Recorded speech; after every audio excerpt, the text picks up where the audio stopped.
Bonjour à toutes et à tous, bande de petits naturalistes. Alors bienvenue sur la deuxième vidéo de la formation gratuite Comment photographier les animaux. Alors dans l'épisode précédent, que je vais afficher ici, si tu ne l'as pas vu, nous avons vu comment repérer les traces d'animaux, comment poser une caméra automatique. Dans cet épisode, déjà nous allons voir les résultats et nous allons voir quelle méthode adopter pour filmer les animaux. C'est parti. Alors voici les résultats qu'on a eu sur les deux caméras. Sur la première, on a eu un blaireau et sur la deuxième, comme attendu, comme je vous avais dit dans l'épisode, nous avons eu un chevreuil. Alors, comment bien se camoufler? Quelle méthode adopter?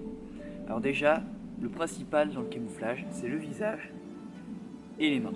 C'est ce que l'animal voit en premier, c'est ce qui dépasse, ce qui est blanc. Ça, si c'est pas couvert, eh bien vous êtes grillé à des centaines de kilomètres par...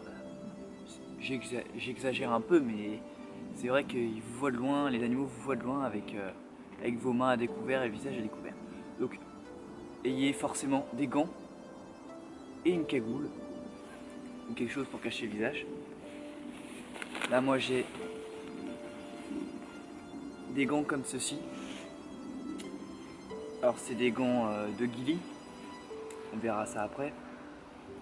Donc hop, camouflé, et là sur ma tête ce que j'ai c'est une cagoule que j'ai remontée. Donc ça c'est ce qu'il faut avoir pour minimum pour photographier. Donc nous avons des habits de camouflage. Voilà. Ensuite, quelle technique adopter? Il y a deux grandes techniques. Il y a tout d'abord l'affût. Donc on se cache quelque part, on sait que les animaux vont passer. Donc on se cache quelque part, on se camoufle et on bouge pas. On attend, en fait c'est de l'attente. Ou alors on peut faire de ce qu'on appelle de la billboard, où en fait on va marcher jusqu'à tomber sur l'animal, donc marcher discrètement jusqu'à tomber sur l'animal et pouvoir le photographier ou le filmer. Alors pour l'affût, alors vous avez deux grandes techniques. Soit vous avez les tentes à fût ou les chaises à fût. Donc ça, c'est une chaise à fût. C'est-à-dire qu'on la replie, on laisse dépasser l'objectif et on peut filmer. Généralement, je rajoute un filet par-dessus pour compléter le camouflage, pour lui donner un peu de volume, un peu de réalisme. Ou alors, vous vous cachez derrière un filet. Alors, on a soit vraiment un très gros filet maillé, soit vraiment les tout petits. Le mieux c'est de faire une combinaison des deux pour avoir un bon camouflage. Ensuite, pour tout ce qui est billboard, comment on fait? Alors soit vous êtes habillé comme moi. Pour certains animaux comme le chevreuil, ça va suffire. Soit va falloir, si vous voulez vraiment être prêt, va falloir vraiment se munir d'une ghillie. Alors ça c'est une ghillie 3D, camouflage 3D. Donc c'est imitation de feuille, donc ça c'est le pantalon. Ça se met par-dessus vos vêtements et là on a la veste. Avec la capuche. Hop. Donc ça, vous voyez, ça c'est parfait en ce moment, en hiver, automne, ça se cache bien. Et là pour ce qui est cerf, pour le blaireau ça suffit aussi.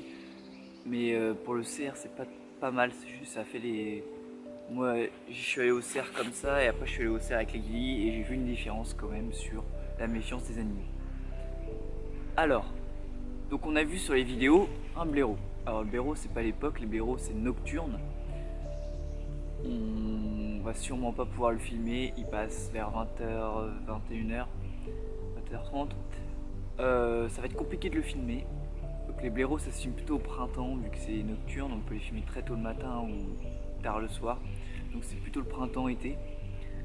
Là on va se focaliser sur le chevreuil parce que pour l'instant pour votre premier animal, je suppose que si vous regardez cette vidéo c'est que vous cherchez à approcher les animaux et que vous n'avez toujours pas tenté, vous préférez vous renseigner, ce qui est très bien pour éviter de les déranger.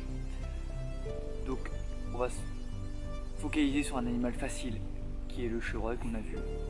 J'ai vu quand je suis allé chercher les caméras, 2 matins de suite vers 8h, j'ai fait une capture d'écran pour voir l'heure exacte. Donc c'est parfait. On va se focaliser sur le chevreuil. Alors qu'est-ce qu'on va faire? On sait qu'il passe là-bas vers 8h15. Alors ce qu'on va faire, c'est qu'on va adopter une technique, on va essayer de faire de l'affût. Donc avec un petit filet comme ça et l'aiguille. Et si jamais on ne voit rien, ce qui est possible aussi, on va se déplacer pour essayer de les trouver. Et donc là où est l'intérêt d'avoir un filet fin, c'est-à-dire qu'on pourra le mettre dans un sac à dos camouflé et ne pas avoir à se trimballer un filet, un gros filet comme ça. Un gros filet comme ça qui fait du bruit. Voilà, vous voyez, ça fait du bruit. Là, vraiment zéro bruit, donc c'est parfait. Donc on va adopter cette technique et on verra bien ce que ça se passe. Alors j'espère que la vidéo t'a plu. Si tu veux voir la suite, le prochain épisode, abonne-toi, clique sur le bouton s'abonner en bas ou alors clique sur la bulle qui est là, la petite bulle, le logo. Tu pourras appuyer sur le bouton s'abonner. Tu peux cliquer aussi sur la flèche qui apparaît, sur la cloche qui apparaît à côté, pardon, pour être au courant de la prochaine vidéo qui sort. Dans le prochain épisode de cette formation, dans l'avant-dernier, on ira sur le terrain, appliquer ce que je viens de vous dire pour pouvoir filmer les animaux, faire de beaux plans. Et ensuite, on ira faire le post-traitement, comment retoucher les photos et avoir un rendu artistique. Sur ce, je vous dis peace, n'oublie pas, abonne-toi pour être au courant, mets un commentaire et mets un pouce bleu.